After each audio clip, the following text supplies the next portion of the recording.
Wakil Gubernur Aceh Fadlullah meresmikan pusat pelatihan budidaya bibit kakao unggul di lahan seluas 14 hektar di Gampong Aramiah, Kecamatan Birembayin, Kabupaten Aceh Timur pada Jumat 16 Mei 2025.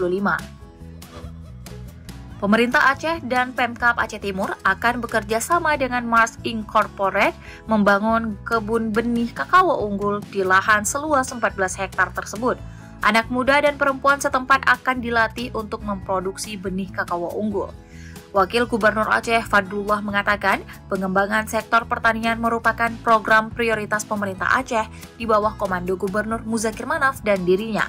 Pertanian, kata dia, menjadi sektor unggulan menggenjot ekonomi Aceh agar tidak tergantung pada anggaran transfer pemerintah pusat.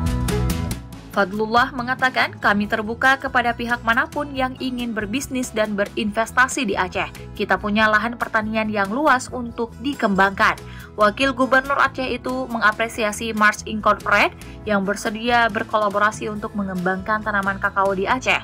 Ia berharap dengan pelatihan yang diberikan dapat mengembangkan kapasitas para petani sehingga meningkatkan produktivitas kakao di Aceh.